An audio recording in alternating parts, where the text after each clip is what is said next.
But it's really dope to know that people who I don't know at all are inspired by watching my content and are living better lives. Especially when I post like a stretching video and people are like, oh my gosh, like my neck feels so much better, thank you. It's like I'm helping people without my two hands. Yeah. So it's like, it's beautiful, it's great. The top 3 responses that I get when I ask, why do you want to leave corporate America, are that you want financial freedom, you want to own your own time, and you want to build a legacy for this generation and generations to come. Now, this is not a solo job. In order to transition from your 9-to-5 into entrepreneurship, it's going to take community and it's going to take resources. And I've created the community of pioneers who are going to wrap around you and help you make that transition successfully. So if you're interested in leaving your job, go ahead and click that information below. Let's get into the community and let's transition from your 9-to-5 into entrepreneurship successfully. Now let's get back to the episode. I can't, because I talk a lot. So I talk during all my sessions. So literally I'm thinking about doing this during my sessions. Like podcasting during your sessions or? Ooh. And just recording, because that way you're learning about the body. You're learning about, you're normalizing touch. And we're having great conversations. I have, like this, you have amazing people who come in. I have amazing people come to my table every day. And lived super different lives. I have some, you're a mom of 7, you're a single 24-year-old man in the world, you are an NBA player, you're a famous artist, you're whatever it is, and it's like you live a life, and we're talking about it casually, about our lives and experiences, and especially now I'm having a kid and meeting other people who have kids or expecting kids or whatever. It's just all, and then most people know I'm poly, and most people know just different lives, and having conversation. I educate a lot of people about poly, and it's and it's just really dope content that never gets captured. I can't wait for you to put that out. I think I'll watch that, and I might even stretch while I watch it, just so that I can feel like I'm getting active while you're doing it. So. Welcome to the Work and Play podcast. I'm your host, Ariel Young, and I'm really excited about this interview with Mr. Jordan. I never call you by your last name, but I'm envisioning Coburn. Yeah, that's it. Look at me. I would love to give you a bit of a preface, because I met Jordan in a place of transition. And while I love full circle moments, I'm also just enjoying seeing you grow into your brand and everything. So without further ado, would you introduce yourself? Yes. Peace and love, beautiful people. My name is Jordan Coburn. I am a movement coach, movement educator, all things movement, and just a lover and mover, really. I'm gonna make that a shirt. I'm a lover and a mover. Lover and mover. I love it. Lover and mover. I would wear that. Right. Exactly. Yes. Anyway, so $1 billion ideas come to my head every second, and some of them just fly away like a bird. Others I'll be like, wait, come back. And anyway, so that's me. From New York. Been down here for going on 4 years. I don't know what else you want to know. I run a couple businesses. What's the couple businesses? Revive Movement is the main one, as where it's a movement-based therapy business. Right now, it's just one-on-one table stretch and fascial therapy work. And then another one is Heal Our People. Heal Our People is a community-based healing event. It's free in the park. Right now it's once a month. It's meditation, breath work, yoga, mental health discussions, nutrition talks, sound healing baths, and affirmations. Looking to expound into more. I was bar at one point. Yes, Yes. And then I am starting another business called Playtime Prep. So it's a sex education business. So I am Mr. Playtime Prep, and in that it's just literally breaking it down like playtime prep. So you're preparing for your playtime. So mainly when I started it, I thought of just movement, just to move, the sex movement coach aspect of it. Just helping people stretch before sex. Like I used to do morning movements, so I was like, ooh, like nighttime we like to do a Playtime Prep stretch. Yeah. And make it real, like make it like an innuendo, like not really say things like, you know, fellas, you messed up before you go downtown tonight. Make sure you stretch your neck, like. Got it. Something like that. But now it's gonna be like, look, before you know, have her sit on your face, because that's actually more. Have her sit on your face. It's better for your neck. Versus like trying to go down and like do all this. It's like That's a fact. it's simple. It's just like you lay back and you chill, and you know what I mean. But like maybe have a slight pillow behind your neck, so it's just like you're not straining your neck just to please, or like actually stretch you for like work your back before you try to pick her up, or like ladies, like open up your adductors before you try to sit or split on it or whatever the case is, and before you try these new positions that you've seen, like here's the steps to it. So. Wow. So, we went all the way there. So fast. So fast. Yeah. But I'm along for the ride because I met you in a place where you were, what, maybe a year or two into your journey? It was months in. Months into your journey in Atlanta? I just moved very fast. Your growth and your, what's the word? Like you just kind of try stuff immediately. Yeah. That's super like admirable. Cause you came in, you set up, you set yourself up on Instagram, and you just started taking clients. And then you had the whole like studio. Yeah, I got that in 7 months. I moved there in January 2018. July, I got that studio. Your vision has evolved. So tell me this: when you first got into movement, what was the catalyst for you getting into movement? What was your vision for it then? I think I looked at the common denominator of my life, and movement was it. I was a trainer, yoga instructor, and I was in school for massage. And I looked at the common denominator of all those things. I was also a photographer, also had a clothing line, also did a lot of other things. But movement was the common denominator. And then, so my Instagram name used to be Jack of All Trades. So my name is Jordan Alexander Coburn, JAC. So it was JAC of all trades, Jack of all trades. Okay. And then I realized I was doing a lot. And then I had to zone it in, and then movement was the base, was the common denominator. So I was like, okay, movement by Jordan will be it, and then movement will be my main thing to move from. When did you change your IG to Movement by Jordan? 2017?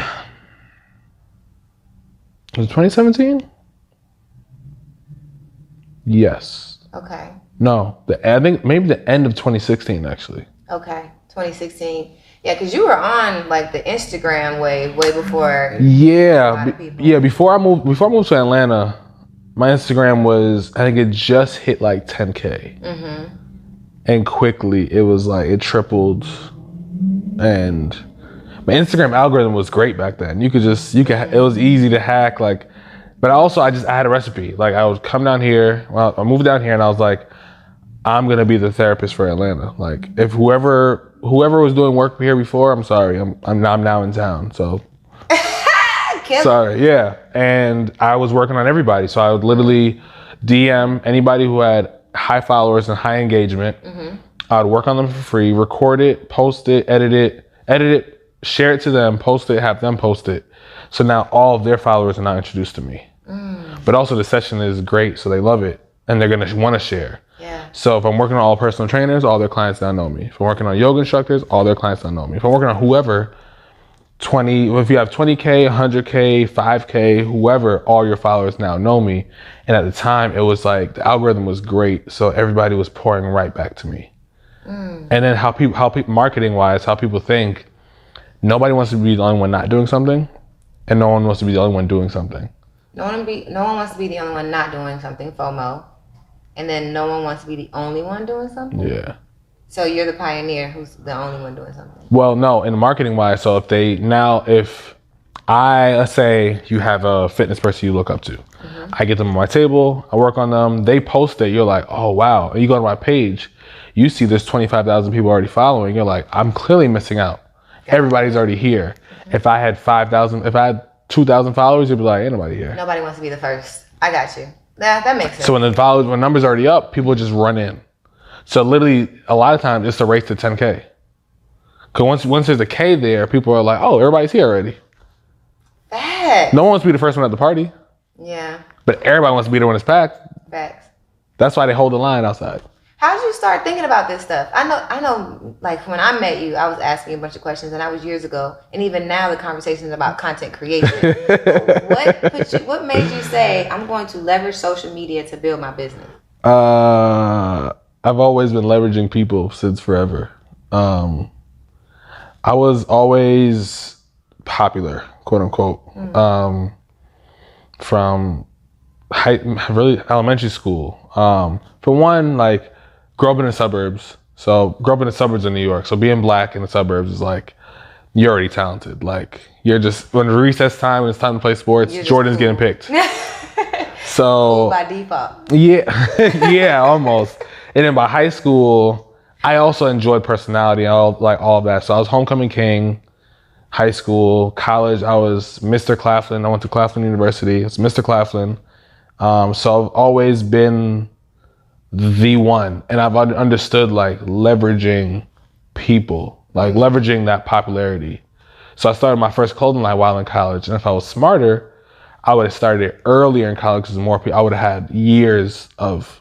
I started second semester senior year, and the whole campus was covered in my brand in a month. And I'm thinking about, like, I should have did it last semester. Really, I should have did it my junior year. Because then it would have been plastered across the city versus just the campus. Yeah. But you live and you learn. Everything happens for a reason as well. For sure. So yeah, I got that. Instagram just started 2012. It just came out, and then later it was really like a personal thing. But I've always had my clothing line, so I've always had a business to promote. Good. Okay. So Instagram has always been a thought of like promoting my business. It's never just been, let me share my selfie. Facts. Okay. So my mind's always been that. And then I saw the power of content. And I think when I was just starting this business, I was in Atlanta and I proposed. So I was engaged before. I proposed, that went viral.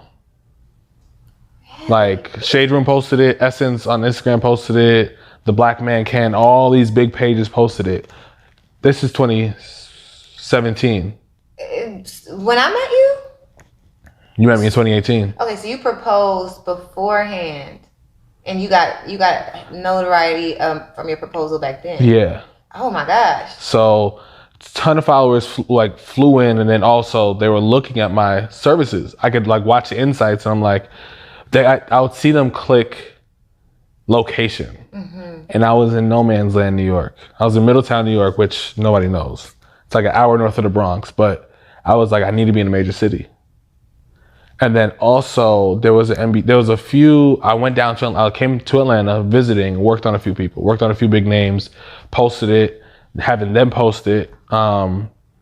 Then two different NFL player hit me up and an NBA player hit me up. Both of them wanted to fly me out. One was in Buffalo, one was here in Atlanta. NBA player booked me, flew me out here, and I was like, I need to be here. But also I learned like the leverage of social media. Like the more popular you are, like then people are here. Everybody's attention is here. 2017, I listened to every word Gary Vee thought, never mind spoke. And like if you follow Gary Vee and his, I know about Gary Vee. Gary Vee preaches like attention. He's like, he trades on attention. So it's not a matter of Instagram or Twitter or TikTok or Snapchat. It's just attention. Where is attention? Got it. And at the time, attention was mainly on Instagram. So I was just like, I knew his words so much. I would sound like Gary Vee. I was out talking somewhere sometime, and someone's like, "You listen to Gary Vee?" I was like, "I do." She's like, "You sound like him." I was like, "Yeah." You were breathing it. I was yes. Jeez. But it was working. Okay. Like when I came down to Atlanta, I was like, I don't need to do anything else except for work. Like I'm here for a purpose, to work. And work and work and work and work, and also leverage all the work. So even the free work I'm doing, I would work on whoever for free, an hour, another like 5 minutes, edit the video, and then they would post it, and 5 clients from that person would then book at $80 a person. So now $400 for that 1 hour of free work. Wow, So how much were you making like in your the first year that you knew this was working? I made over 100K my first year in Atlanta. Wow. It was amazing. I remember because I didn't grow up making a lot of money, so I remember the feeling of like swiping my card without checking what the total was. Wow. I was just swipe at Lululemon. I love Lululemon. I'll be there, healthy purchase, swipe, and I'll be like, how much was that? Mm-hmm. Afterwards. Before I would how much? Like I would know going to the register how much I have to spend. Like worried, like let me put this back, let me put that back. Like I already know what's in my account, what I can't buy, what I can buy. Yeah. I was just like, swipe. Like, oh, that was two what? Okay, cool. Mm-hmm. And it was just like I called myself like, wow, Jordan, you checking the price after you swipe? Yeah. You really comfortable. Yeah. Really comfortable. So it was a beautiful year. I had therapists working under me. I was traveling a lot and I was making a lot of money on the road. Before you jump to the money on the road part, when did you know you were going to establish a whole like brand with people under you and all that? The moment I created the business. Got it. Yeah. So what was your vision for it when you created it? To be one of the biggest Black-owned therapy businesses in the world. And I truly want to help people. So like, I truly want to heal the world. So that's like, I know, and I have two hands and 24 hours in one day. So I can't heal the world myself. So you want to duplicate yourself? I want to, yeah. And then also give other people opportunities. Cause also everybody doesn't want to be healed via me. So like, cool. Like maybe you need a different face, a different whatever, like a different anything. So cool, let's do it. You want to provide that? I got you. Okay, so you said you were back on the road, and this is when you were like booking tickets all over the United States. Yeah, like, I'm in your city. Let's do it. I was every weekend I was in a different city. Mm-hmm. Friday afternoon I was in the air. Monday morning I was landing. New York, Dallas, Houston, Chicago, Miami, DC. Where else? I was in Toronto. I was in LA. Tampa, and a lot of them were just like on repeat because they were just great cities. Okay. I need you to fill in a gap for me because you mentioned young boy in, I want to say Niagara Falls because that's where I'm from, but in New York, didn't necessarily have the lifestyle of a person who makes $100,000 a year, right? What did you want to be when you grew up? And I'm going to add another question. What were you in college for? Okay. So what's that look like? I wanted, by high school, when like, it's like a real question and a real answer, it was accountant. I went to like a whole accounting camp in high school. The goal was to be a senior partner at PricewaterhouseCoopers. Like early, like as soon as possible, making all the money and then buy my mama a house and do all the things. Yeah. Got to college, I was an accounting major, and I switched to a marketing major with accounting minor, and then I switched to minor to graphic design.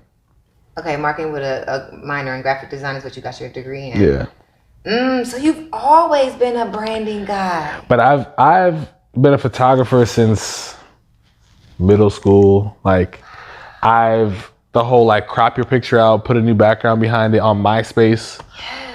I did that back on MySpace. So like taking pictures, editing, like being behind a computer and doing graphic art has always been my thing. I remember I was a sophomore and one of my track teammates was a senior in a TV writing production class. Back when like that was still a thing. I mean, it's still a thing now, but like it was strange at the time. And I had a video camera and I loved recording. For one, I always recorded all my races. And then I would like watch my races and make sure to study them to get better and better. But I just enjoyed making this content. So I pretty much made his project. Like his project for his class that I've never taken. I don't know what the parameters or whatever were. He told me what he had to do. I made it, handed it to him, he got an A, and I was just like, and I never took the class. Even later, but it's just like, content was like natural to me. Like cameras, it's just like, yeah, that's so turn them all on and have them roll. Yeah, and you have a vision for what do you have a vision for what the final thing is going to be, or do you figure it out when you're editing? I have a vision. Yeah. I am a visionary for sure. Like, and it's funny because Claflin is the tagline is the world needs visionaries. Ooh. And I'm definitely like, I create things that aren't created. And I create things that sometimes it's like, nobody's doing that? How? Like, there's no way like my mind is that genius that nobody has ever thought of it to create it. And it's, a lot of cases, it's like, it's not. Like, yeah, you're the first. So if you wanted to go to PricewaterhouseCoopers, be an accountant, and then you went to Claflin for that? Yeah. Okay, so then I have two questions. But the first one is, what made you change it to marketing and graphic design? Oh, I realized I'm too creative to be an accountant. Accounting is like black suit, blue suit, different color tie. Yeah. That's your creativity. Pretty much. And you can be creative with the numbers. Yeah, numbers are the numbers. Yeah. It makes sense, and I was good at math. Yeah. Also, 9th grade. Mom, I don't know what I want to be. I'm good at numbers. What can somebody good at numbers do? Engineering, accounting. Accounting. And then it was A or B. B. Go forward. And you're also are you from Jamaica? Or so both my parents are Jamaican.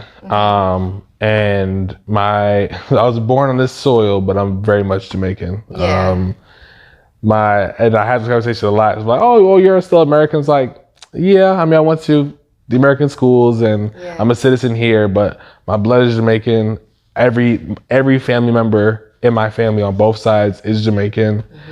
I grew up eating Jamaican food, getting Jamaican beatings, like all the things, like understanding and seeing Jamaica and Jamaican things. So like had 6 jobs at one point, like always worked hard. Like, oh, you working like a Jamaican? I'm like, I am. I remember when you first told me that, and this is when we were talking about your businesses, and I was like, I was talking about being specific, hadn't even thought about the fact that you had already narrowed down your niche at one point before. I mean, you were like, no, I'm Jamaican. And it wasn't until I saw a podcast, and I was like, yeah, when you're Jamaican, you just go. You do it. You do it all. Like, it's not like it's... And it's really like the reality of... And then like watching Gary Vee, watching Grant Cardone, these people are older than me. I'm 31. So like, they have 2 decades or more on me. And they're going 10 times, 20 times faster. Yeah. What's my excuse? Why am I going so slow?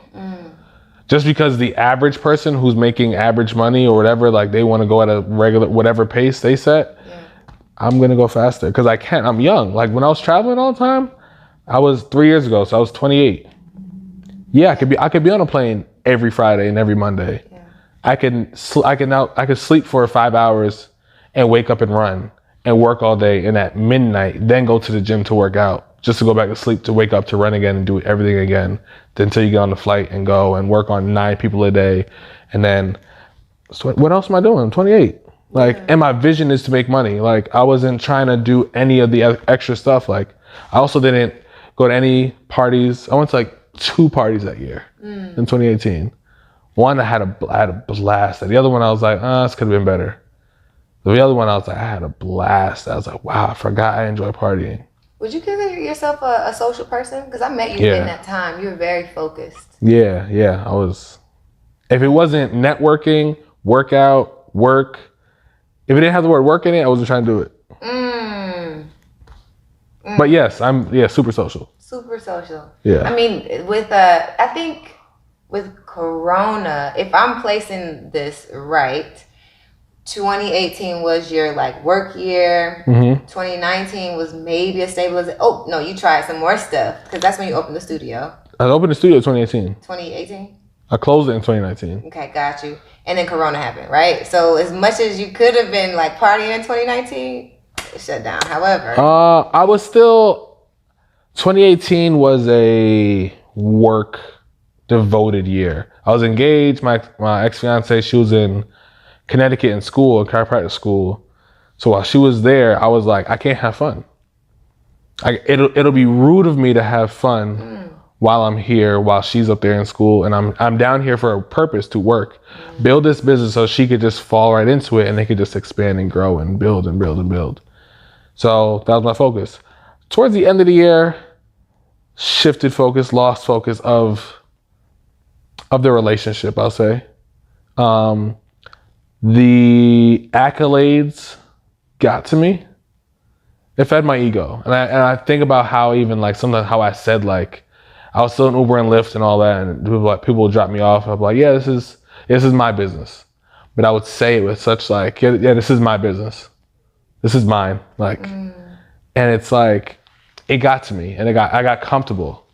So that drive that got me to the studio in 7 months, it got really comfortable, and then I started to play, and not in the normal way. So then it became, like activity outside the relationship, which was, I guess, what I wanted at the time, but not healthy, and not, that's why there's an ex-fiance and not a wife. But then I made me kind of realize other things for myself. So now I chose a lifestyle, of a polyamorous lifestyle. So that's led to that. And then 2019 became more of like who is Jordan? 2018 was Movement by Jordan. It was all business, mostly business. 2019 was like, okay, cool. Like, I'm single, like I could do things. I could like go and get tattoos. I'm traveling just for personal reasons. Like, I just want to see her. And it was a lot of personal things, but it wasn't as business focused. And then I ended up having to close the studio, and then still go through a lot. And I got sick the summer. I had colitis. Colitis. It's the inflammation of your colon. But like usually your colon has all types of just crap in it, and it needs to like flood out. And it's terrible. It's so painful. It was like a week of like excruciating pain. Jeez. Like I couldn't sleep. I couldn't even sit. Like there was no comfortable position. Any position I thought was comfortable for 3 seconds. And then it's like I have to shift and lay, and I had to run to the bathroom every 3 minutes. It was crazy. I believe unhealthy eating, for one, in general. But I was in Houston. I had some Chipotle. I didn't eat it right away. I left it out for some hours, then ate it later. And that was, I believe, the onset of it. But I also was eating anything for the most part. So now I'm more plant-based. So that was, to try to keep all that cleaned up and all that. But yeah, so 2019 was a very, who is Jordan? And then as I'm finding out, it rolls into 2020, and I'm like, yeah, I'm about to do this. And then COVID's like, psych. Right. Sit your butt down. Yeah. In the spirit of work and play, one of the things that I hold really close to my heart, and clearly the podcast is work and play, because I admire the fact that we as entrepreneurs get to create whatever work atmosphere we want. But I hear kind of a cautionary tale that maybe I need to like be hip to. So what did you learn in that like pendulum swing to extra play when you were so focused on work? What did you learn from losing your studio?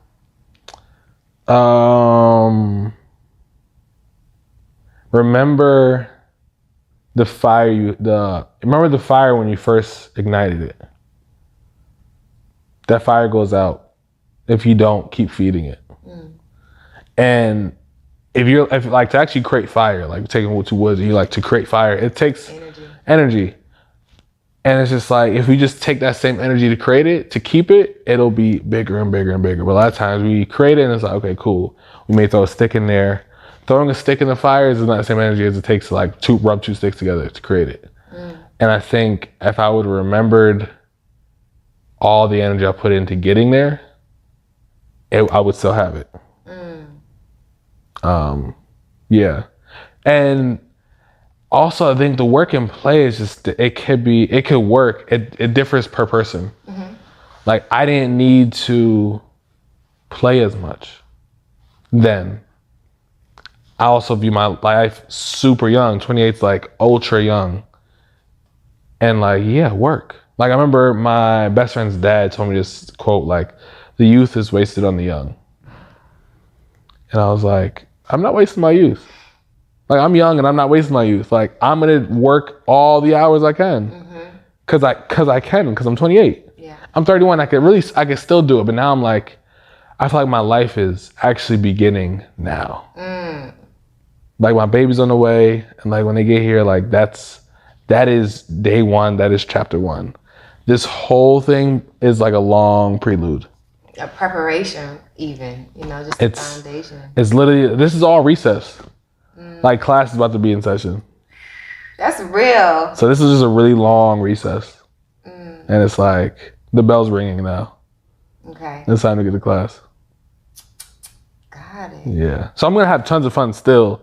But like, the fun that I actually want to enjoy with my family. Like, all my travel, if I wasn't making money, I wasn't going there. 2019, I played a little bit because it was like, I'll go there for her. But other than that, and I was still trying to make money everywhere I went. Even like, hey, like, I'm going to book a session while we're there because people want me here, people need help, and I can make money. But now, like, I didn't want to like go and like see the city. So I'm like, I don't want to tell my kids a story about the cities I've been to. I want to be there with them. And then we share our stories. Like, remember when we were in Italy? Remember when we were here? That seems, even with my partner, like, because all those travel was like single or solo. So I want to like create that together.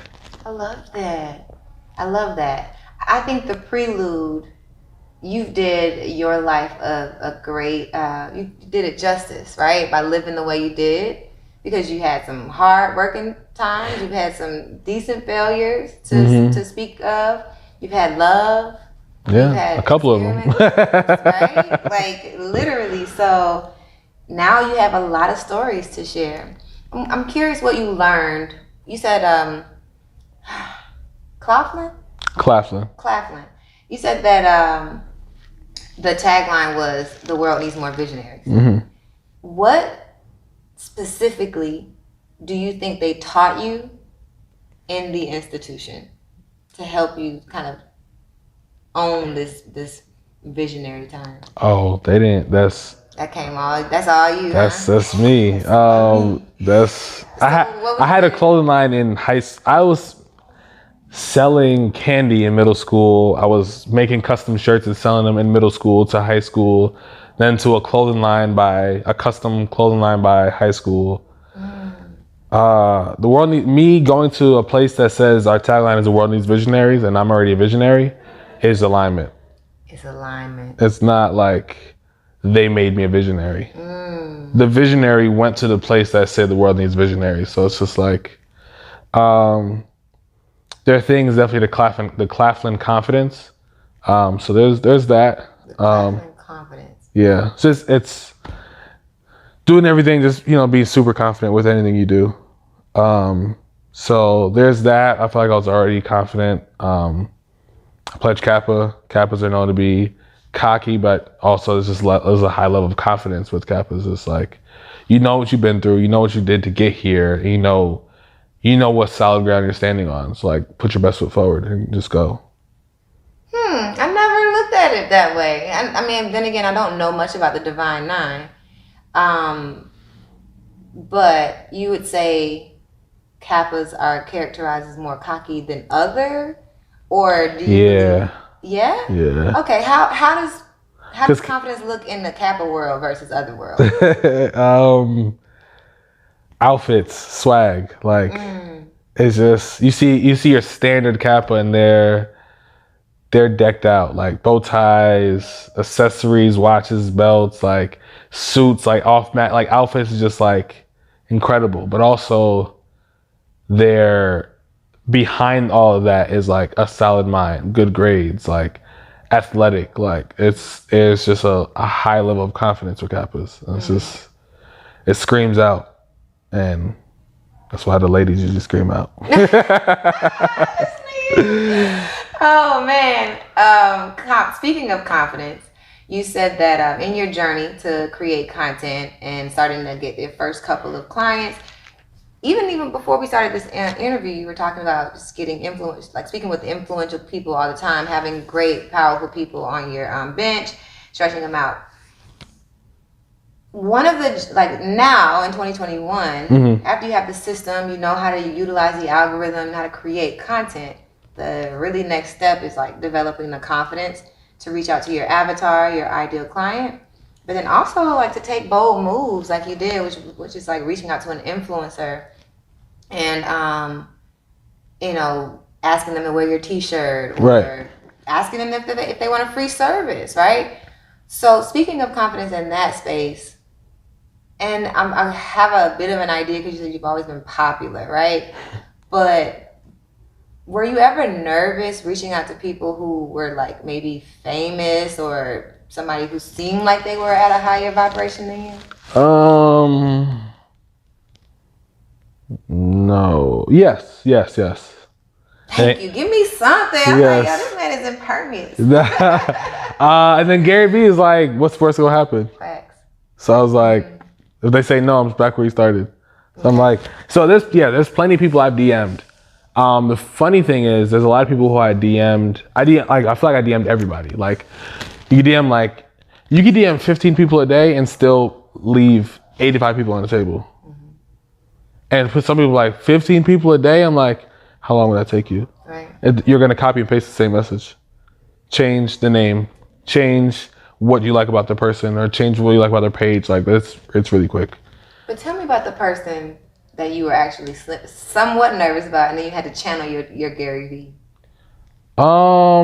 Anybody who I feel like their content looks super sharp and clean, and they had a K next to their name. Honestly, back when I was just at like 9,000, I just got to 10K, and I'm reaching out to all these people who don't know me at all.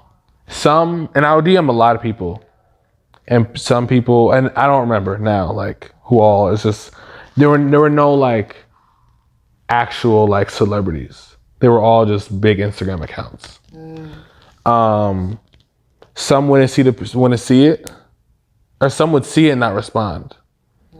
And then a month later, after I worked on, because I made my way through Atlanta, so like a month later, after you realize like all of Atlanta's coming to me, then I see a message like, oh my gosh, hey, I'm just seeing this message. I'm like, no, you're not. You just see that like I've now been validated by your people. Before I wasn't validated. Yeah. I was just some guy in a woman's DM trying to like trying to like offer a massage.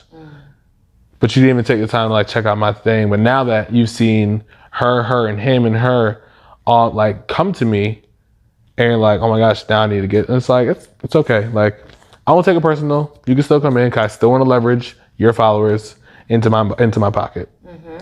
I did. And also help people. Like, everybody I work on literally help, but yes, at the end of the day, business-wise, I'm leveraging your followers into my pocket. Yeah, you being a movement coach provides a really, it allows you to break barriers. You know what I mean? Because it's like, you're going to come in and you're going to stretch.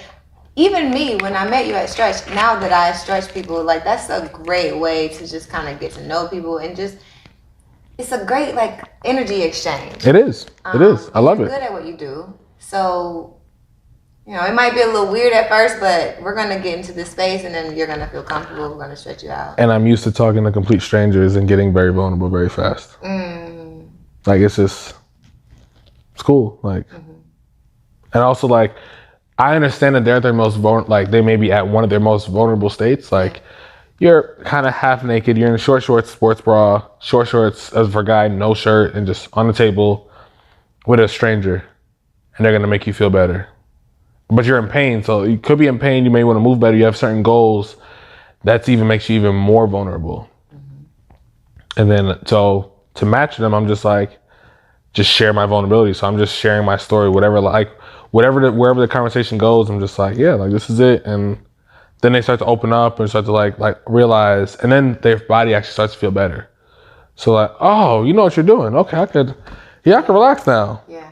But I get it. I'm used to it. Like, people's bodies, they guard at first, and I'm like, I get it. Your body's like, who's a stranger? After the body starts to feel good, it's like, okay, we can let him in. That's dope. You want to see how connections work? And you don't know this, but one of the people that you interview, I don't even know, you probably, Rashida, do you still? Yeah. So this was years ago, and I think it was before she even had a following, because I think she was still going, like being very vulnerable on Instagram. Oh, yeah. And now that's a strategy, right? Share it all on Instagram. But the reason that I said the connection is this is how it works. So you stretched her, and I think from you stretching her, I started looking at what she had going on. I was still in my corporate job at the time. And I was like, who is this chick? I don't know what enticed me to figure out who she was. So I went to her page, saw everything that she had going on. She had a retreat happening in Chicago. And I don't know if she's ever done retreats before or after, based on social media, that is. But something for me told me, like, okay, I needed to change my life. This was, I think I was teaching bar. Okay. Wow. Because clearly I was already following you. Yeah. But I still wanted to change my life. And so I booked a ticket to Chicago, and I just went to her 3-day retreat. And it was life-changing for me, because that's what I needed for my soul. Right. I just knew I needed soul work, and she was the one in the space to do it. So one, social media is powerful for that, because that was the first time I truly made a purchase, a large purchase, that is, from someone I met, and I met her through you. So I think it was even credibility that someone I think is cool stretched this person. And I think you guys you were doing something fun. I think you were doing yoga at the time. You're doing animal flow. Yes. Yeah. That's what it was. You weren't even, you might have stretched her. I did. I mean, it was probably 2 posts. One, I worked on her. Another one was animal flow. Mm-hmm. Okay. So to sum all that up, that was the beginning of my journey to changing my life, so to speak. You're welcome. I'm kidding. Thank you. Yeah, that's dope. It's a lot of things are full circle like that, and the world is so small. Yeah. Like, it's big, but it's so small, because it's just like, I don't know that person out there, but because I'm here, I may see her another time somewhere, and be like, oh my God, and it may, I don't know, like, a lot of people come to me randomly, and they'll be like, hey, like, oh my gosh, I've been watching, like, I watch your videos, like, I could be at Chick-fil-A ordering something, whatever, and it's like, you look familiar. You're moving by Jordan. I'm like, it's me. Do I get like free fries? You know, like, again, leverage. Like, do I get something? Like, no, seriously, do people get you free fries? No. Okay. I tried every time, but not yet. You know, not yet. But it's really dope to know that people who I don't know at all are inspired by watching my content and are living better lives. Like, especially when I post like a stretching video and people are like, oh my gosh, like, my neck feels so much better. Thank you.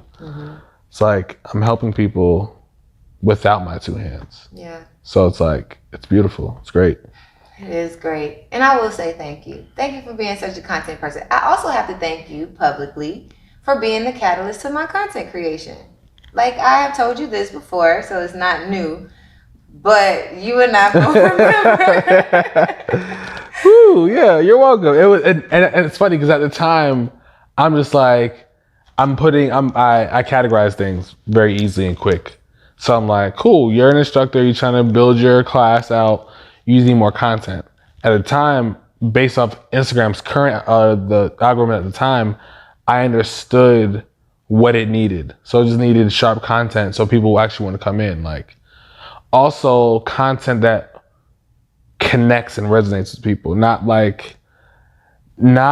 a picture or a video that seems like too goal oriented, but also like realistic of like, this is where I am, this is where you are, this is where you could be if you do these things. So I do remember offering advice, I feel like somewhere on that. Absolutely. I think it was, and this is what's cool about it, because I am not a question asker. I will struggle, and no, actually, I'm not gonna affirm that. That's just who I was. Right. I unlearn that every day. But I was just like, hey, I'm trying to create this post and I don't know what to do. I think then you just really like, yeah, you just clip this art and look, you showed me how to do. So we were talking about, what'd you say it was called? Pixart, the app, yeah. And I'm like, how do you put words on the picture? So you're like, okay, put it here and placement. And you even I even went home, I'm testing out some content and I'm sending you content and you're giving me advice on my content. Yeah. Like you literally should send you an invoice for that. Not facts.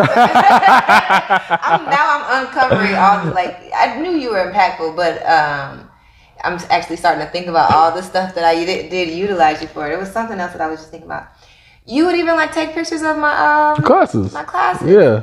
I feel like I was a beast when it came to content in the fitness space, but then I had to learn new ways to communicate my brand as a career coach. Yeah. Because every time you switch, it's a different avatar. Mm-hmm. So if I'm doing a stretch, there's really, if I'm doing if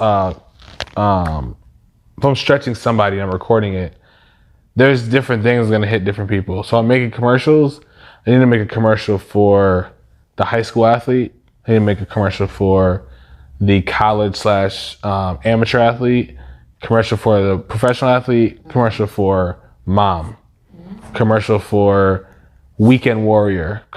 All these are different because they all of them need to get stretched, but all of them are going into it differently for different reasons. Some is I want to get to the league. Some is I want to stay in the league. Some is my back just hurts from having 3 kids. Some is my back hurts from sitting at his desk all day. Others just my back hurts from life. So if I'm not addressing it differently, then it's not gonna hit the same. I have to ask about your process because everything that we learn in our community is, as I learned about content creation, it's about that one avatar, right? And you sound, in my mind, I thought, because I come from corporate, I thought once I get really clear on that one avatar, then I'll segment. And then I'll make it broader again. And you sound like you've always been pretty broad. Yeah, I don't like marketing. They're when you market to everybody, you market to nobody. Okay. And I don't like it. I'm I want everybody. Okay. So you go against conventional wisdom. Yeah, I go against conventional everything. How has that worked out for you? I love my life. My life is, I feel abundant. And there's certain things. I'm also accepting there's different stages. There's a reason why I'm having my kid at 31 and not 21 and not 25 or 26 or whatever. It's it's happening now.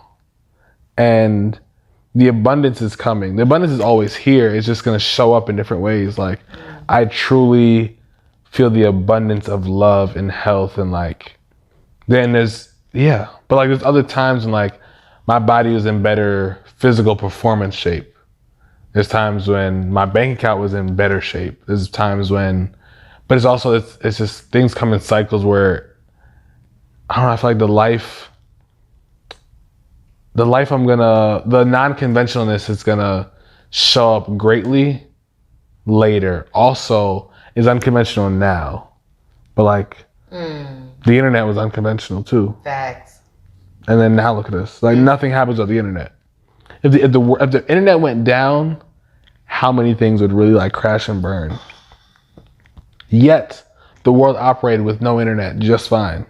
Yeah. But the world would crash and burn now if it went down. So it's and so many, especially the older generation, is that internet, I'm not gonna get on there, I'm not gonna do this, I'm not gonna get a smartphone, and everybody's FaceTiming, taking selfies and using emojis. People are I'm not gonna use an emoji. Why would I use the emoji? And right, but that was maybe only 6 years ago. Yeah. Really only 6 years ago were emojis for some people, they wouldn't use them. Some people didn't text. Some people didn't have a smartphone. Yeah. In America, because other places people don't have iPhones. Is not just a normal accessible thing. Right. So I think the trailblazers are usually the unconventional people and usually get ridiculed for it. Mm-hmm. And then later it's normal. Yeah. So with things like polyamory I feel like it's a lot of, I don't say attack, it's a lot of questioning, inquiring, but I'm seeing it become normal. Mm-hmm. And then when I meet people who are like 50, 40, married, and like, you've been poly for like 10 years, I'm like, wow, you were poly when like nobody was poly. Like nobody was publicly poly. And now it's like, it's a thing. So it's like, and on some cases I'm like, I'm not really part of any like groups and stuff like that, but I see where it's growing and it's like almost a trend. I'm glad you heard it. Listen, I'm glad you. So I'm seeing the trend, and it's just like, that's cool. But also I also hear a lot of people who might have attempted it and it failed. But I'm like, I'm realizing now, like we don't have many mentors in it. Mm. If you're looking for like, if you want to get married, if you're in a monogamous relationship, you can ask mom, dad, uncle, mentor about like, how should I be in a relationship? And they are mentors of it because they've lived it. They've done it multiple times or whatever. There's not a lot of people, there's not a lot of black people a lot of black men who've successfully operated and lived a polyamorous lifestyle that I could be like, hey, how did you do this? Or I could see it to be like, oh, it works like this. Or, these are things you have to do. Mm-hmm. Another term that I've heard polyamory being used as is ethical non-monogamy. Mm-hmm. And so when you break it down to that level, ethical non-monogamy, and then you talk about having mentorship as black men in that space, I think black men in general need mentors on being ethical maybe, or ethically loving someone. And then black men. Hey y'all, let me tell you about my friends at Run the World Clothing. Run the World is a community empowerment brand that chooses to educate on Black history, Black culture, and Black radical thought through apparel and experiences. Run the World is a vessel to celebrate the Black experience for our Black people and our allies. And I have on one of their latest pieces from this season's collection. So if you haven't seen Run the World Vic's episode on the Work and Play podcast, go check it out, or go to their website to check out some of their apparel. Now let's get back to the episode. I need mentors on how to love. On how to love. Ethically or whatever. Yeah. How to love. Yeah, I think that's... And how to maneuver relationships. Yes. Business, personal, romantic, familial, however, like just how to maneuver relationships. And I feel like people do. Yeah. Black men for sure, but people do.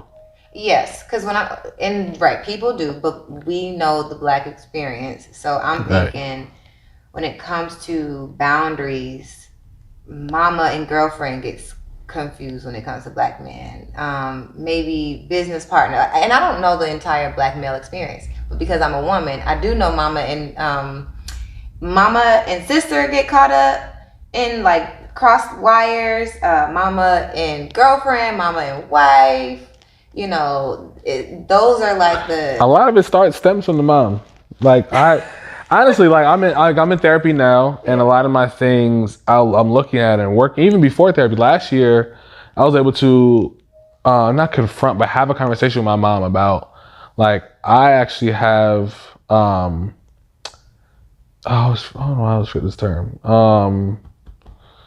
Not detachment, when you're thrown away. I actually have abandonment issues from the relationship from my mom. And I told her this, and she was like, wow, like I'm, and we were able to, go through it and have like a tear-jerking conversation. And she was like, I'm sorry that, that I'm the reason why you're moving this way or feel this way. But a lot of the situations do come from, like for men, for men and however you love, it's definitely going to come from your relationship with your mom. Most of the time. Speaking from the perspective of as a heterosexual man who likes women. Yeah. Because that's the first woman you love. Yeah. So she is dictating how she's going to love, how you're going to love another woman, or how another woman will love you. And I'm so grateful I'm learning it now and seeing that clearly, because I'm like, whether I have especially if I have a little girl, like we don't know the gender. So if I have a little girl, it's gonna be like, I have to make sure I love her unconditionally, like hard, like real, like just raw, and like So that way, when as she's growing up and she starts to date, she knows what love feels like. Yeah. She knows what it looks like in a healthy way. We're all gonna make mistakes because we're human, but like, if I can make this as minimal mistakes as possible and like show her, even my son, like just same way, like boy or girl, like I'm gonna love them unconditionally either way. But like, I feel like for men, relationships with our mothers really dictate how we expect and how we go into relationships. So if we were to generalize, what type of love creates the flavor of like polyamory versus monogamy? And this could be through anecdotal, like Unconditional. Unconditional love breeds a polyamorous man, generally speaking. Yes. Well, I learned unconditional love. I learned real unconditional love in polyamory. You learned real, so you don't feel like you had real unconditional love until polyamory. Yeah. What part about polyamory feels like unconditional love? I can love you no matter who you're with. No matter what you're doing, whether it's with me or not. Monogamy feels super conditional. You better not leave me. You better not cheat on me. You better not do this. If you do, I'm gone. If you break these vows, it's like it's so many conditions. It feels conditional. Yeah, it feels very conditional. And for a lot of people, it is very conditional. Yes, I have heard people say like, "Cheat on me, I'm out." It's like I can't make any mistakes. Yeah, it's super conditional. Versus, and also even in your choice, because you have to choose one. Like when I got engaged, it was like, okay, like, well, before that, I was like, I have to choose one, like the one, which now it's gonna be very unforgiving. Like, and I had my list of things. Like, if you weren't natural, I wasn't trying to talk to you. Like, if I saw weave and all that, I didn't see you anymore, because I have to choose one. I can't afford. I don't want to look at that. I have to choose one person I'm gonna see the rest of my life forever. I'm 25. I sound scared. That was my reality as I saw it. So it's like I have to choose, like they have to be fit, they have to be this, they have to be that. Now it's like I don't use certain vocabulary. I don't use. Like I don't use the N word. I don't use the B word. Okay. So if I hear it come out your mouth casually, I already swipe left. Like you can't be it. The mother of my child won't be using that language. The person I'm moving around with on a daily basis, the one person I'm going to choose is not going to be it. Not going to be using that language. So on a date or in a casual setting and I hear it, I'm like, wow, you are cute too. Like I was rooting for you, sis. Now, I have two partners now, and one, she uses the words casually, but it's like, I still love her. But I'm also not bound to that. And she's also, I'm just seeing, like, she's still a great person outside of that. Yeah. Like, she's still a great person with that. Yeah. And I can still love her, and I don't have to, whatever standard is, I'm not just bound by that. And whatever else, like, I'm definitely like attracted to athletes. And even height-wise, like, if you're not 5'7" or 5'8", it's like, I'm not really trying to, and it's like, all these things are okay. So it's true unconditional. From the before even going into a relationship. But then when you're in it, and it's like, yeah, like and I'm still learning it. Like my partner now, Sierra, she's told her this morning, like, wow, like you're really, really showing me unconditional love. Like we'll have a hard disagreement about something, and the next morning it's all love. It's like almost even more abundant than it was before. And I'm like, you're not mad?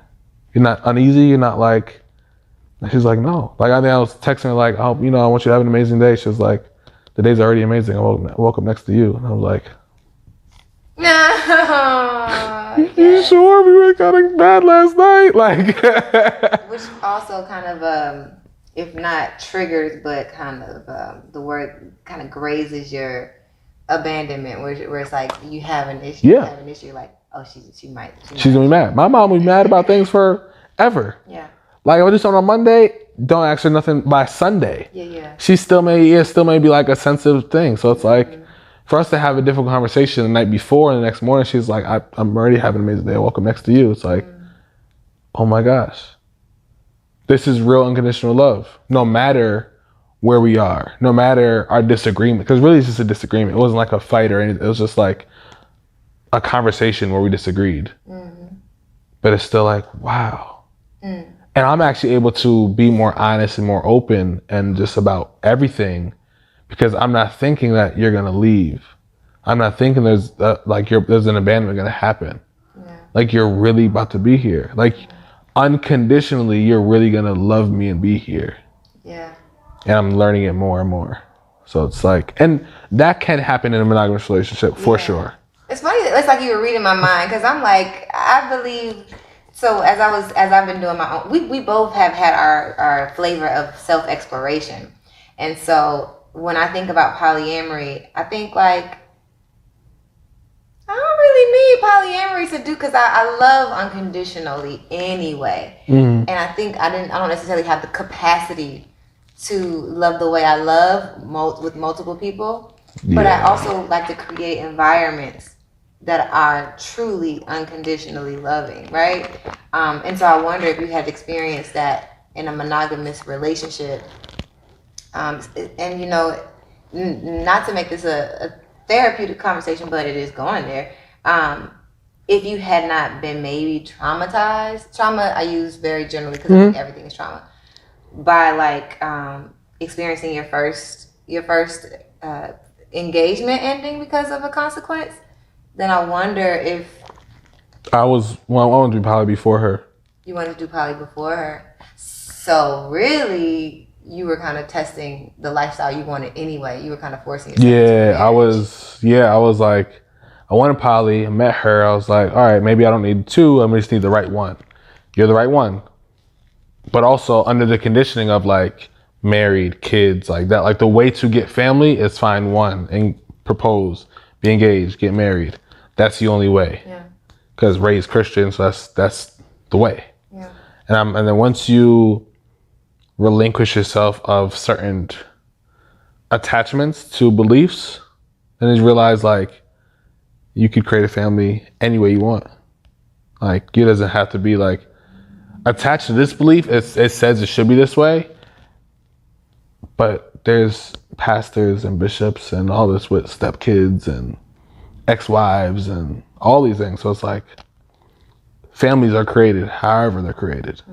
Whether it's a love child or whatever, families are still created however. But if your intention is to be here, love this person, and create a family, like, what's wrong in that?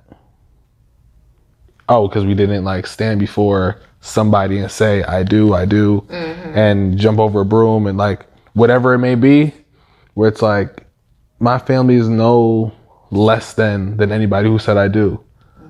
And it's no greater than anybody who said I do either. So I think I let go of that. And that's what allowed me to really dive further into poly. But also like, you know what? I gave monogamy a real try. Real try. I'm gonna give poly a try. Like, if it fails me, monogamy will always be there. Like, it's not going anywhere. Like, no, there's nobody like, no. I don't want just you anymore. Monogamy will always be there. But like, people will always be here. So it's like, give poly a try. And really, I'm like, I personally can't see me with just one. 31. I'm gonna live. Like, you've lived so much. And I got like 7 more decades to go. Right. So like, Sierra's an amazing woman. I love her. It's not just gonna be her. Yeah. Like, not that it can't, because it can. But by my choice, it wouldn't be. By choice, she would be there the whole ride. But not just her. And I wouldn't want her to just have me. Like, I'm like, as amazing as I am, I'm just me. And I can't fill all of her. I can't match all of her. She can't match all of me. So there's other people that have to play those parts if we want to live a real, true, abundant life. Oh, yeah. What you're explaining sounds full. Yeah. Yeah. I think exploring this topic, because we both come from like a self-actualization foundation, like believing in self-actualization. I think whatever your mental constraints are, whatever your mental map says, then you decide what that life looks like for you, right? So for me, similar to what you're saying, it sounds full. It sounds like you'll have multiple people who are able to fulfill a part of yourself because you've explored all these different parts of yourself, and you're not just going to let the photographer side of you die just because you're with one person, right? Or That's how monogamy feels. It's just like... And I think that's what my mind feels like. I have home base. Like monogamy would be home base. But as social as I am, as I get even more into entrepreneurship, I feel like I would just like to have home base, which is my foundation of love, intimacy, sexuality, that stuff. And then I get to like network and have great conversations and break down barriers in those conversations as well, that maybe is unconventional for your typical monogamous person. But they're conversations that I want to have nonetheless. You know what I mean? Like about sexuality, about whatever you like, whatever I like, just whatever.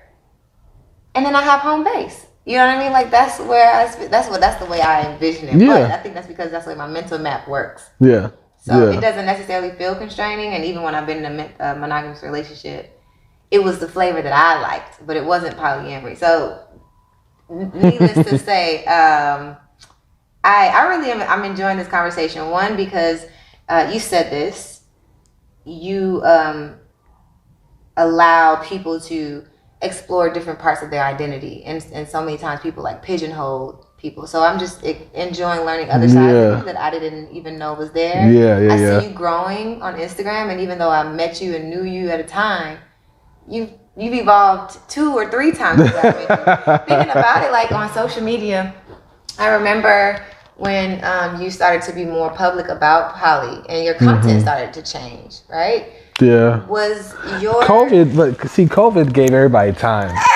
COVID gave everybody time, so it was just like everybody was bored. And I was just like, I'm like, is that his butt? Yeah, I was like, but also like just, and the funny thing about it, like, because I work in categories, my nudist life doesn't affect my love lifestyle. And it doesn't change my sexuality. I'm just a nudist. So like being a nudist doesn't mean I love multiple people. Being a nudist doesn't mean I'm a super freak in a good way or a bad way. Like it just means I'm a nudist. Me loving multiple people doesn't mean I'm a nudist. It just means I love multiple people. Yeah. So it's like, it's very interesting. It's just like how people sexualize and clump together certain people. Maybe because other nudists that you do follow or see, they do X, Y, and Z. But I think people they just sexualize nudity. Yeah. And they put it in the category of like unconventional in general. So anything unconventional, we're just gonna throw it in that pile. Yeah. So all your nudists, yeah, that makes sense because you poly, you do this, you about to be a sex coach, yeah, that makes sense for you. It's like, actually, I'm a whole model. Like I've been in stores. Like Nike. Adidas. Yes. 3-stripe gang. But yeah, so it's like, and I've been modeling like from high school, and I've been a photographer. So like, I enjoy the art. I also love the body. That's why I do what I do. So I love the body. I love photography. I love modeling. I love art. So why would I not use my body as art and photograph myself or be a model in front of somebody else's and then share my art? Like why? Like, but that's how my mind works, of taking all my categories and putting them in one, and then like, yes. So I love bodies in general. I love nude. And I love the color of my skin. I love melanated people. So it's like, it's beautiful. And I was looking at Deanna, one of the women I shot a lot of shoots with. And I saw her post, and she was obviously naked because she's a full nudist. And she was like, it was this dope picture, but I didn't see her body. I saw the fridge that she was opening. It looked like she was like in a little trailer. So I saw the scene. And I was like, oh yeah, that is her ass. Like after the fact. But I'm looking at the scene because that's how I see photography. I'm not like, oh yeah. On the flip side, I'm gonna sexualize myself because why not? Like, why not even the odds? You know what the audience is looking at. But like if women are sexualized so much, like I'm gonna leverage my business and myself by sexualizing myself versus the common man who sexualizes the woman. The average man, I'll say common man, but like they, you know, like if they're a therapist, they'll just like some of these male massage therapists who are just rubbing people down, the woman looks very sexy, very sensual, and they're just there doing it. But they're not putting themselves out there and being very vulnerable. When I'm vulnerable, it's my ass out there. Like, yeah, you're really. Yeah, like that's literally my ass on the line. Like it's on, like as from the Google thing, like on the line, like on, like oh, you get on the line, like that whole thing. I'm literally putting my ass on the line, but that's the beauty of vulnerability, though. Like, take it or leave it. And I actually lose followers when I post that. Yeah, I was gonna ask you what the analytics look like. I think every time, because there's some people who categorize. They're here for the stretches. Yeah. They're here for information. They're here to learn. I didn't come for your ass, Jordan. Jordan. So they're gone. I literally last COVID, somebody DM'd me like, "Hey, are you still a therapist? Or are you just doing this whole modeling thing?" Like, because I'm just wondering if I should. I'm like, I'm still a therapist. I mean. But again, I use my personal page as my business for all pages. So it's like, yeah. You're a true personal brand. Yes. Did you think about, because you've done Adidas, right? You've done these like very corporate sponsorship related like photos. Do you think about not only your audience shifting, but like your business opportunities shifting? No. Trying to think when they reached out if I already did a nude shoot. I feel like I already had a nude shoot out when they reached out to me. No. I'm lying. Those are different years. I didn't think about it. I don't think about it. But also like I'm creating my ideal audience, and I love it. I think I love the fact that all my clients now are people who know me. If I was to be shirtless during a session, because out of my comfort, most of my clients would be like, yeah, Jordan. Like, I know who I booked. I know who I'm booking with. And it's not a crazy thing. It's like, yeah, Jordan's a whole nudist, so that makes sense. Versus like, oh my gosh, you're so unprofessional. Like, how would you, and it's like, it's my business. Like, you're spending time, like you requested my time. You want me to put clothes on for you? You could, if this is uncomfortable for you, you could leave. And somebody else who doesn't care that I have clothes off would gladly be here. So I think it's a beauty that I'm creating. I'm having the opportunity to create the people. So on one end, it's like, man, I'm losing people. But it's like, did I want them? They weren't for you anyway. Did I really want those people? Yeah. If my ass offends you, you could be gone. My mom blocked me at one point in time. Did she? Yeah. She was like, listen, bro, I am not trying to see I wiped this butt. I do not want to see it on my She was like, I don't want to see your ass. And she called me, cursed me out, and like, again, one of those moments of like abandonment, like just toss me away. Like, I don't want to see this. You're doing something that I don't approve of. I don't like it.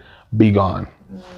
And it's like, she obviously is back and follows now and even likes my posts now. And I'll be like, wow, look at you, Ma. I mean, parents can grow.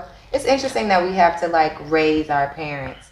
But I do believe that our generation specifically, we are here to raise our parents emotionally. Yeah, or I mean, I don't know. Yes, in general, I think no matter what generation, because like Flash will raise me. Flash has already raised me. And help you get since March, as I found out of their conception, I have leveled up tremendously because I'm like, there's a whole child that's going to depend on me.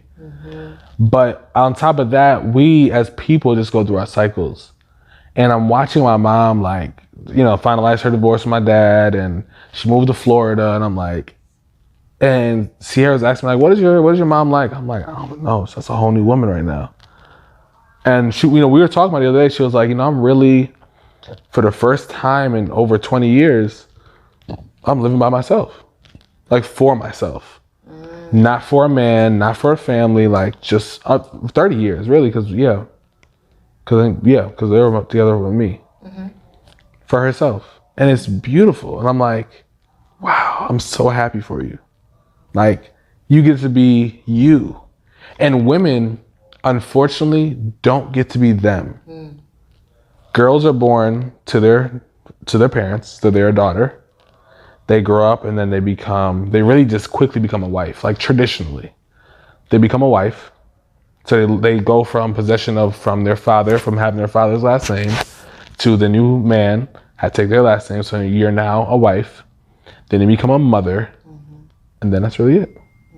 There's no, like, I'm a woman. But this generation is like, I'm a woman. I'm not so-and-so's daughter.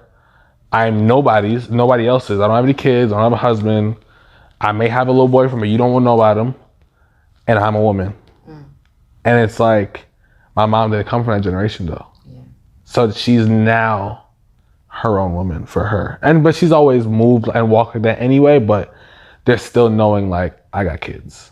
I mean, and she's still, you know, she's a grandma now, about to be. So, but it's just beautiful to see that. So I think in general, watching her go, like, watching both my parents transition into this next phase is like, wow, we're always evolving. Always.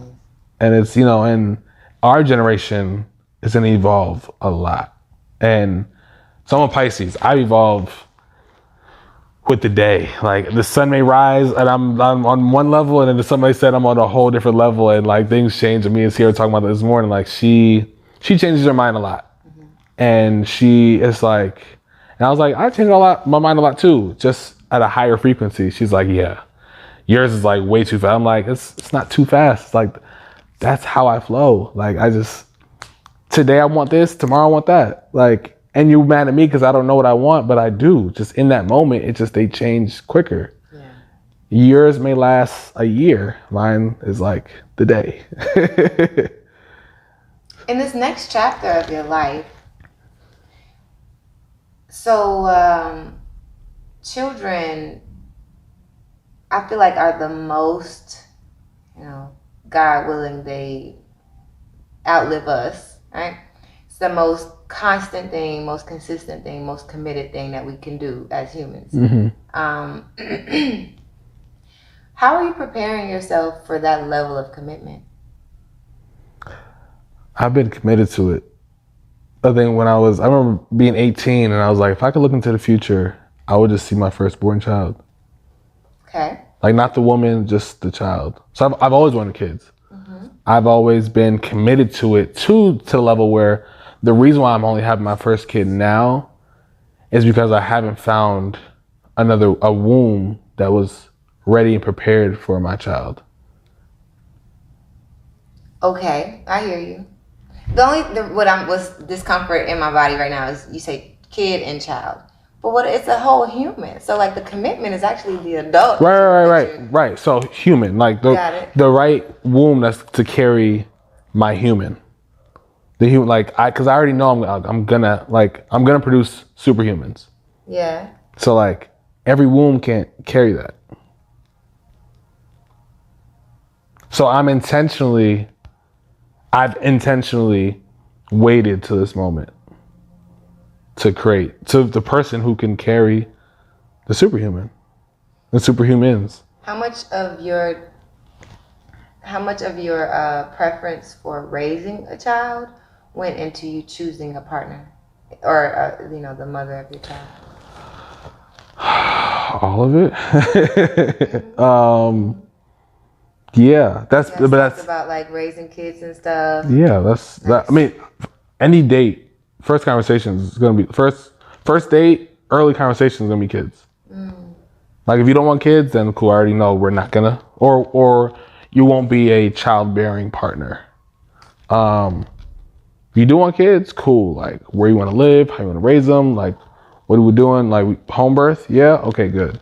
Like, homeschool? Great. Like, they're gonna be whatever they want to be? Great. Like, we're gonna like multiple languages by 3? Phenomenal. Like, all these things. Like, I'm like Serena's movie or Venus and Serena. yeah, the King Richard's movie comes out in November. I'm like, I'm being in the movies taking notes. Like, yeah. I think about raising a future Olympian, like, and knowing what that's gonna take, the dedication, how much they may not like me during certain times, or like when it'll pay off, they'll be ecstatic and so happy I did it. But like, yeah, I'm looking at altering my whole work life for them. I'm like, I don't want to do sessions anymore. I just want to be home with my kid. And then later, like, going to recitals, going to practice, going wherever I need to go. Like, if it's better for us to live in a Spanish-speaking country, for them to learn Spanish, we're going. Like, it's more important for them to know Spanish than me. The future will be bilingual. Yeah. Like, we got away with like not speaking Spanish or speaking another language, but the future, that won't last. You'll be better set by doing that. So yes, I'm very committed to like I get excited. I'm like, man, if I have a daughter, she's gonna have like titties. True. You thinking, yes. She gonna start having sex. Yeah. Like, probably with like a boy. And he may not be it. And she may cry. She gonna have like, but I also think like legacy. Like, I'm thinking like, I can't wait to be standing at this really long table and like looking at my grandkids and like 20 grandkids, because hopefully I have like 5 or 6 kids and they have a whole bunch of kids, like, and looking at my partner or partners and like, we did it. Like, we're here. Like, we made it. Like, and even if it's great cranks, that like yes, I'm very committed on like shaping and keeping my life very fluid. Like, I can't work at 9 to 5. Now, who's up? I gotta be home. Like, even now, I'm like, I gotta switch up my life and when I'm working, because I need to be home with my kids. Like, if not all the time, like most of the time. Like, really, if not all the time, all the time. Yeah. And what will you be doing? I think this next chapter of you being a dad is also this next chapter of being a sex therapist. Yeah. Would you say sex therapist? Sex coach, but Sex yeah. coach. So I was going to ask, what do you envision yourself doing do you envision your profession, kind of like as you envision your child, or? Yeah, I do. I think about me being, for one, a whole dad brand, because I definitely like. You think content creation is up now? When Flash gets here, follow Flash on the move. They already have over 200 followers. They're already a brand ambassador. Flash on the move. Flash on the move. Flash is the brand ambassador already. Has made up $15 thus far. What? You're on it. Flash is like, like, I see things like Pinky, like my daughter already has a house. So it's like, that's what's up. That's like, and that's certain levels. Everybody has their thing, but I'm like, Flash is already a brand ambassador, and like will be like, if I know how to leverage social media for me, and I gotta hold the camera. If I go hold the camera for somebody else, and people just love cuteness anyway, what? Easy. Flash about to be in movies.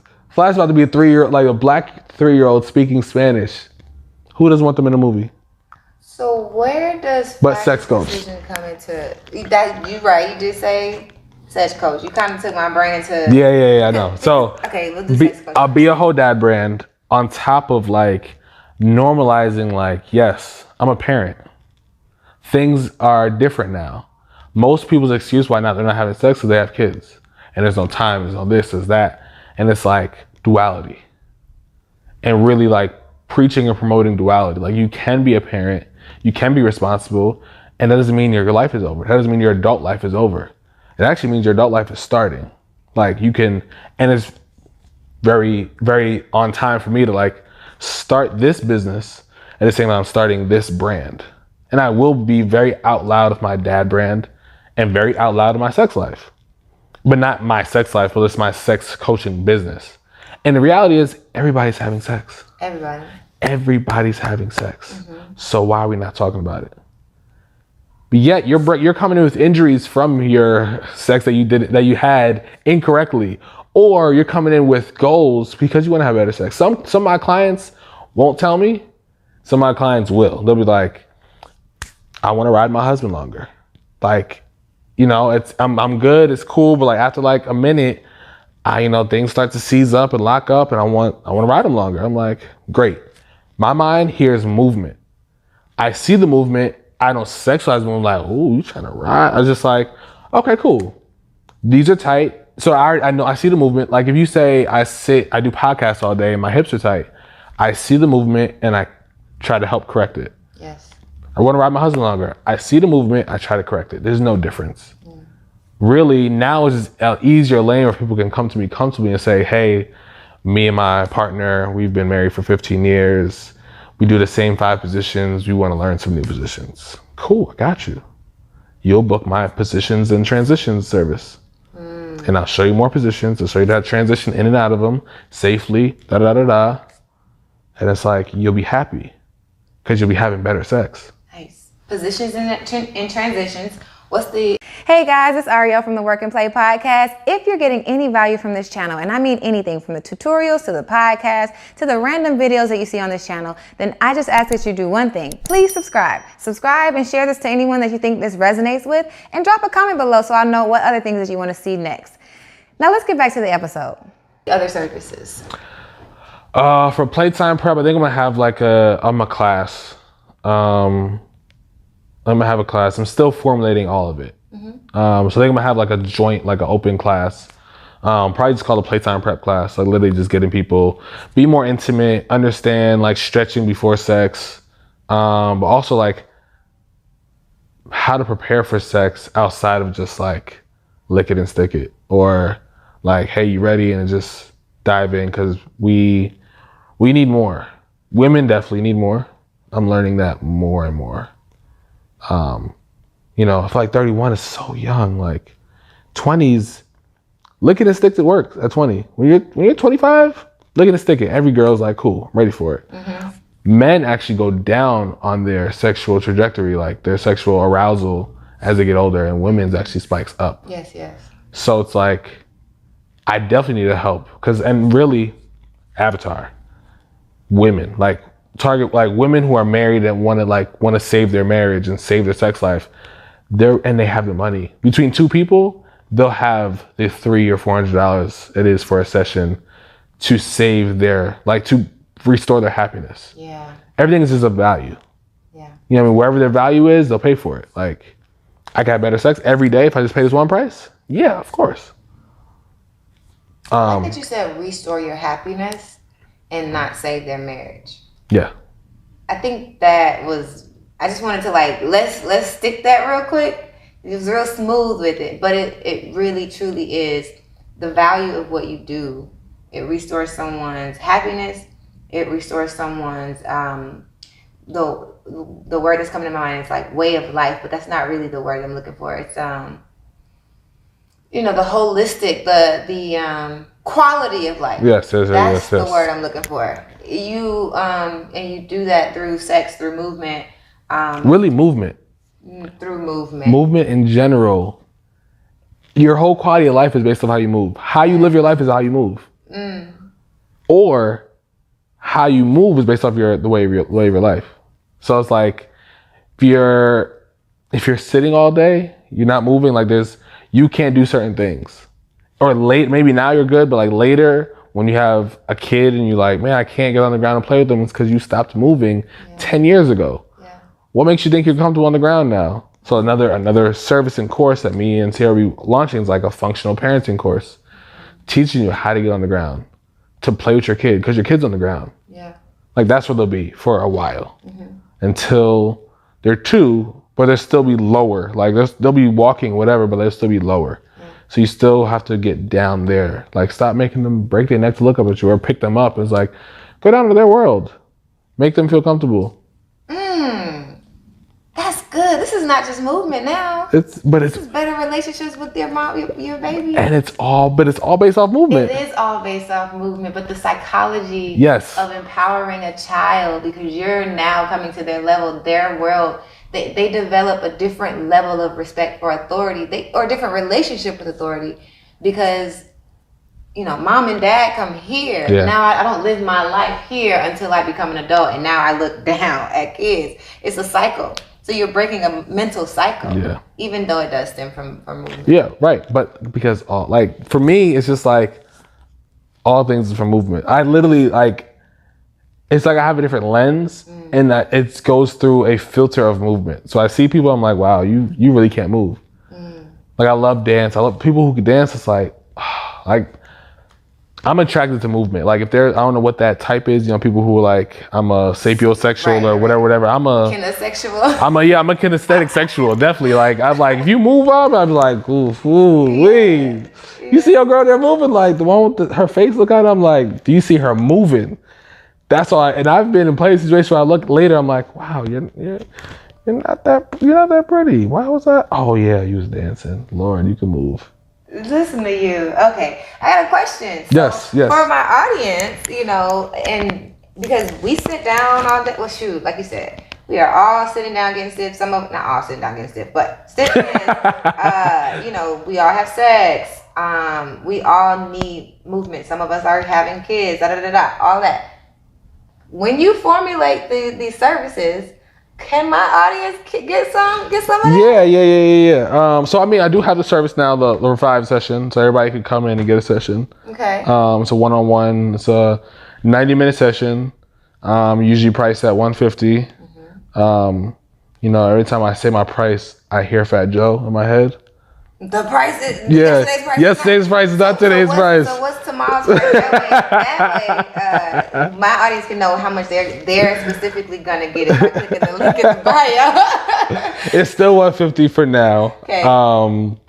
I think there is a $200 service, which is 2 hours, and I feel like I want to just eliminate the 90-minute session and just keep it at 2 hours, because if you want my time, just take my time, but pay me for it, all the way. And it's just, I actually feel better going out for $200 than $150. Even though it's 90 minutes, even though it's 30 minutes more, it's just cool. People who spend $200, they're just, I don't know, not that they're better or worse than the person who spends $150, but it's just I don't know how to describe it. The value of it. Probably. Yeah, and it's just you're vested. You're more invested. That's really what it is. You're more invested. If you're looking to spend $200, you're more invested. Now I probably could just drop the $150 session to $200, so only spend 90 minutes with somebody and make the $200 versus the 2 hours. But I don't know. I love what I do, and I like to keep my price at a comfortable range. I actually don't want Revive, that business, to be a Porsche, G-Wagon, Bentley premier price. I actually want it to be very Honda and Toyota. A good one though, not a used one. like a nice new Honda or Toyota. It's gonna be $20,000-$30,000. But it's not $100,000 vehicle. That's just it. You price certain people out, and everybody deserves to move better. Just like Toyota and Honda makes cars for everybody. Yeah. My movement is for everybody. Nobody should be priced out of moving better. I love it. All right. There's gonna be a link in the bio. We'll figure out how to fill out this entire program, and even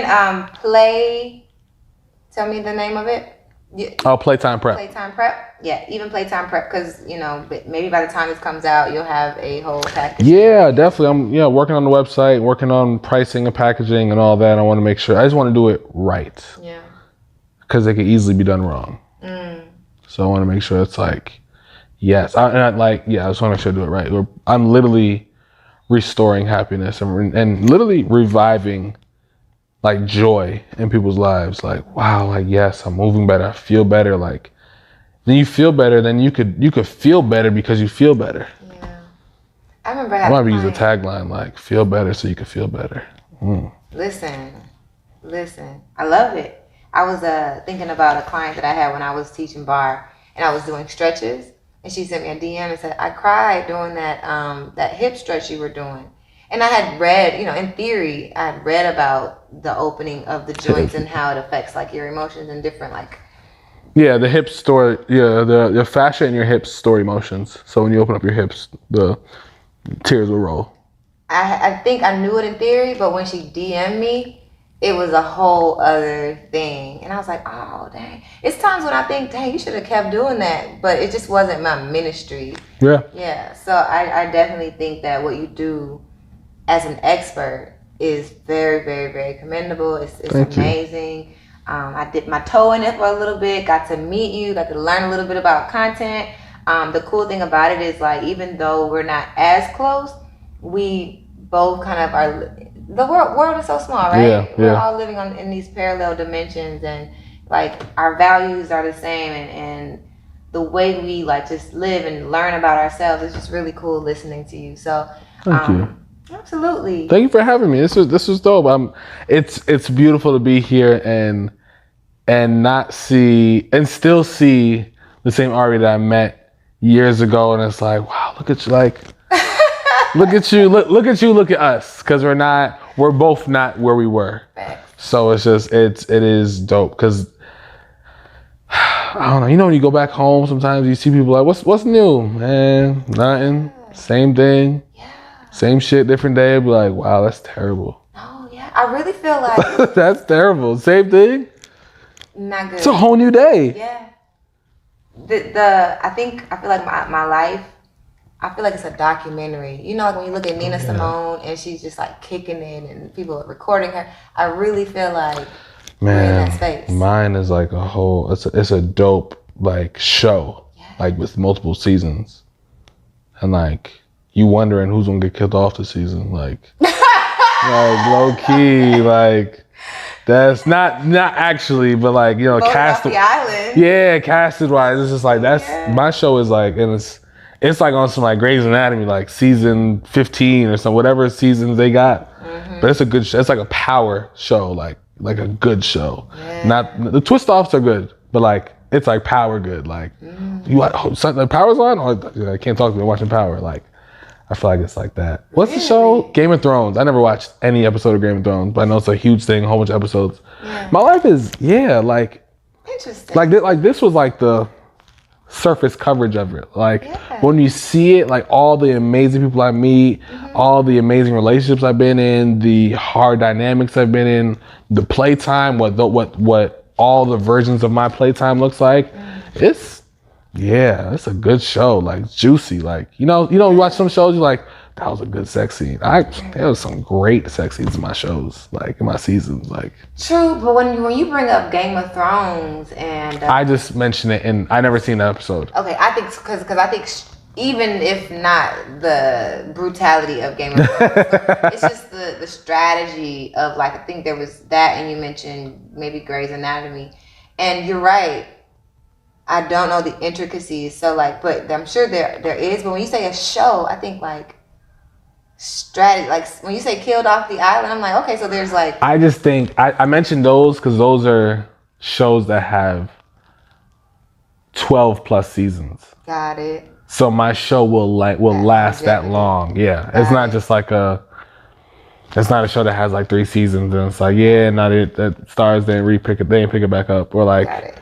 It's like, it's the show. Got it. Like, people are like, oh my gosh. Like, even The Wire, like, that had a lot of seasons. Just shows like that with real length to them, to their life. But not anything of like what they're actually doing in the show. I have no idea. Like, again, I've never seen an episode of Game of Thrones.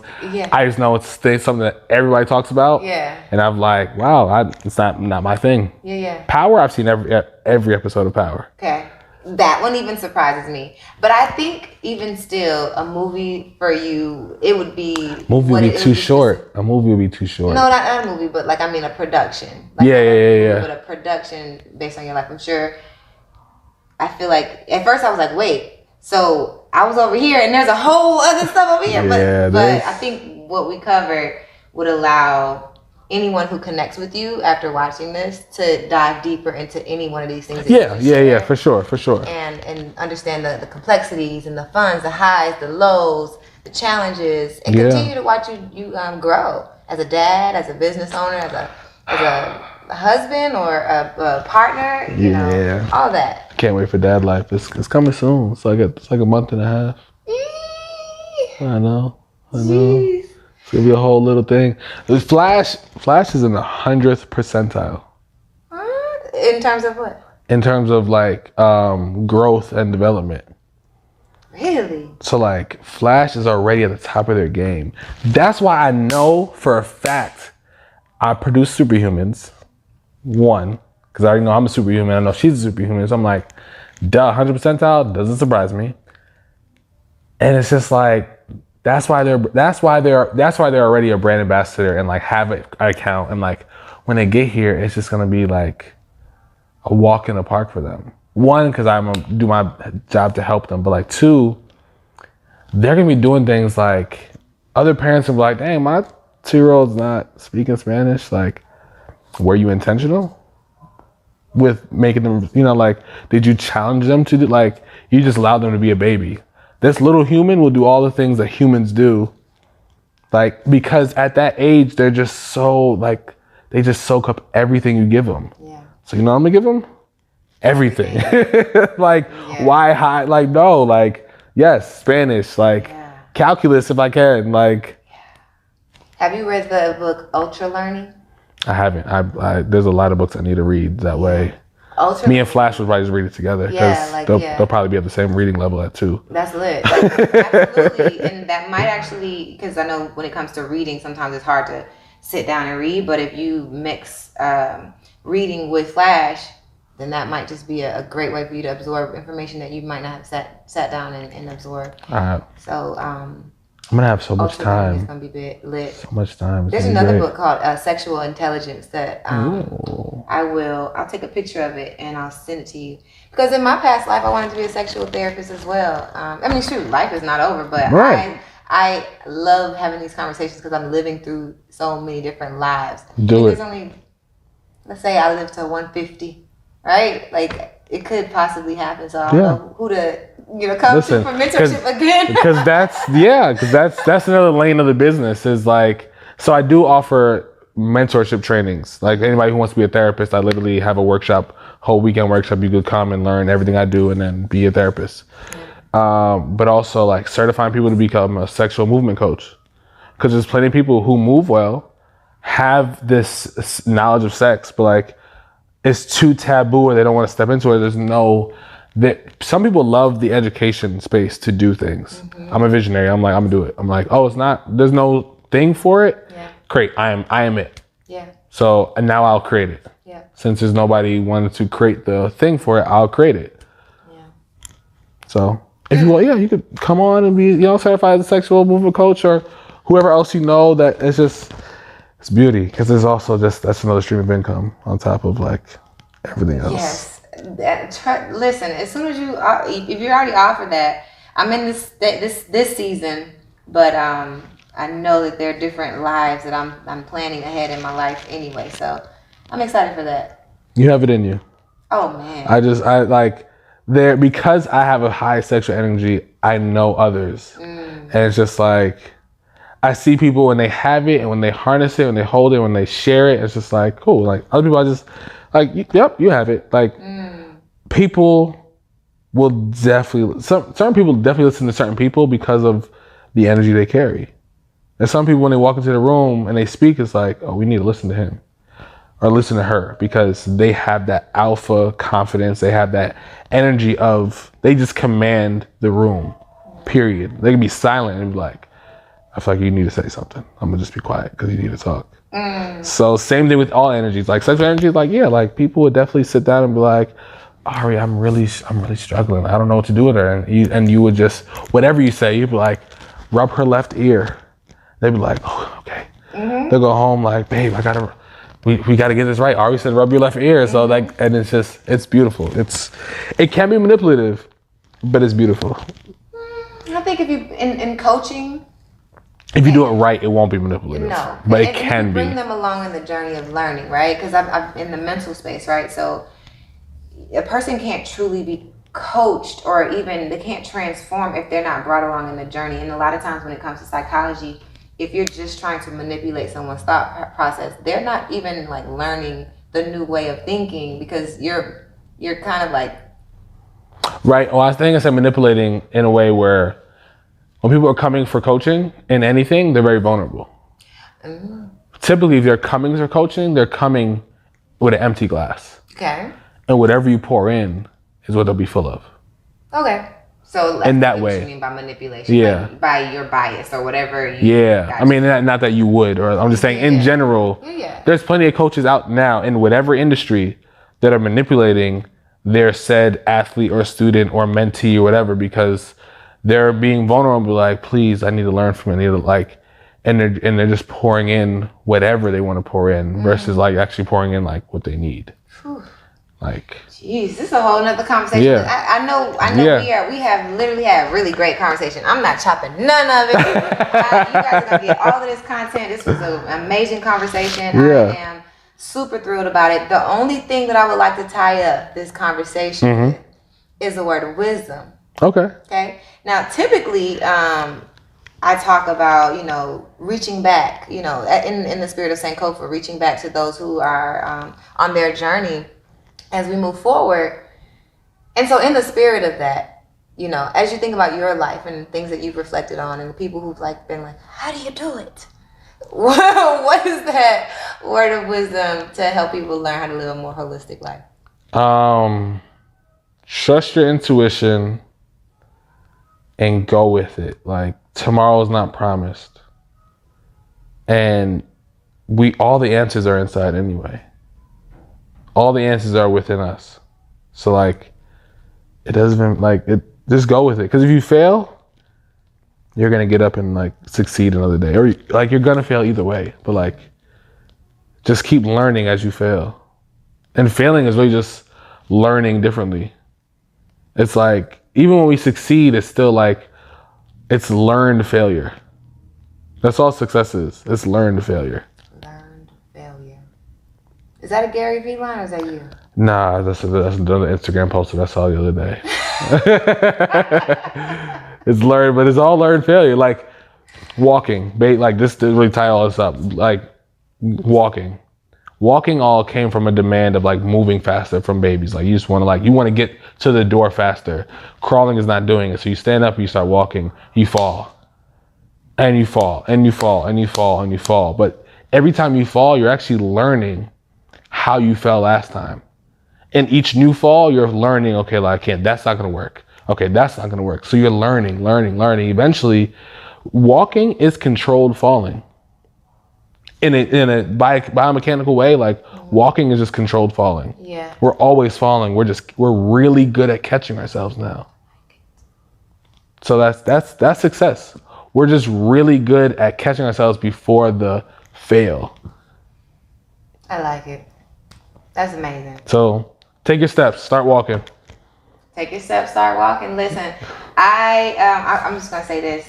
Thank you for listening. Thank you for watching. Thank you for sitting on the couch. Now, to close us up, if there's someone out here, I know the link in the bio is going to be in for any of your services, but if anyone wants to connect with you, watch your journey, or take part in your services, what's the best way they can reach out to you? Instagram at Movement by Jordan. Everything spelled correctly. No underscores, no dots. At Movement by Jordan. Jordan with the A. I don't know, people be like, hey, Jordan with an O. I'd be like, who do you know? But who do you know? Who do you know spells Jordan with an O? Yeah, no, nobody. Where have you seen Jordan with an O? Sorry, it's a personal rant. But at Movement by Jordan with an A, spelled the biblical way. I'll say that. Let's do it. All right, y'all. You have your instructions. Go out and be great. And until next time, peace out. Peace and love.